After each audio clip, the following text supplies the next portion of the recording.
Hi hello welcome to Rudra news. Andhra Pradesh ముఖ్యమంత్రి చంద్రబాబు నాయుడు ఆశా వర్కర్లపై వరాల జల్లు కురిపించారు. ఎన్నో ఏళ్లుగా పెండింగ్ లో ఉన్న ఆశా వర్కర్ల సమస్యలు పరిష్కరించారు. ఆశా కార్యకర్తల గరిష్ట వయో పరిమితిని 62 ఏళ్లకు పెంచాలని నిర్ణయం తీసుకున్నారు. అలాగే ఆశా వర్కర్ల మొదటి 2 ప్రసవాలకు ఇకపై 180 రోజులు వేతనంతో కూడిన సెలవులు ఇస్తారు.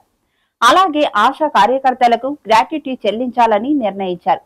చంద్రబాబు గ్రీన్ సిగ్నల్ ఇవ్వటంతో త్వరలోనే ప్రభుత్వం ఉత్తర్వులు జారీ చేయనుంది.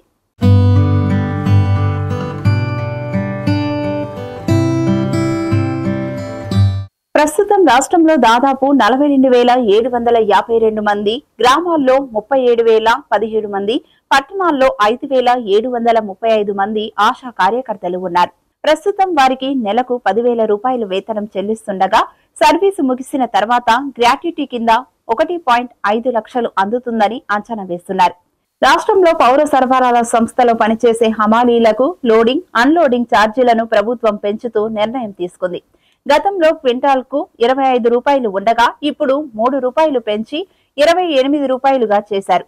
తాజాగా ఛార్జీలు పెంచటంతో ప్రభుత్వంపై ఏడాదికి 9.26 కోట్ల అదనపు భారం పడనుంది. అంతేకాదు 5,000 మంది హమాలీలకు స్వీట్ ప్యాకెట్ ఇవ్వటానికి ఏడాదికి 1,500 రూపాయల చొప్పున కేటాయించాలని నిర్ణయం తీసుకున్నారు. అలాగే స్వీపర్ ఛార్జీలను 41.8% పెంచారు. దీనివల్ల ప్రభుత్వంపై 46 లక్షల రూపాయలు అదనపు భారం పడుతుంది. రాష్ట్ర వ్యాప్తంగా 300 గ్రామాల్లో భూగర్భ జలాలు అధికంగా వినియోగించినట్లు గుర్తించగా అక్కడ భూగర్భ జలాల వినియోగంపై నిషేధం కొనసాగించింది ప్రభుత్వం. ఆయా గ్రామాల్లో పరిమితికి మించి భూగర్భ జలాలు వినియోగించినట్లు భూగర్భ జలాల శాఖ గుర్తించటంతో ఈ నిషేధాన్ని కొనసాగిస్తున్నట్లు ఉత్తర్వులు పేర్కొన్నారు.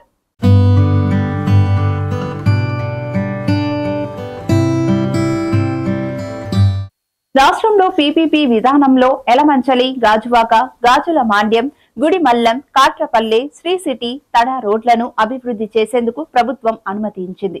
ఈ మేరకు వాటికి సంబంధించి సాంకేతికంగా, ఆర్థికంగా సాధ్యాసాధ్యాల నివేదిక, డిపిఆర్ తయారీకి సలహా సంస్థల నియామకం కోసం పరిపాలన అనుమతించారు.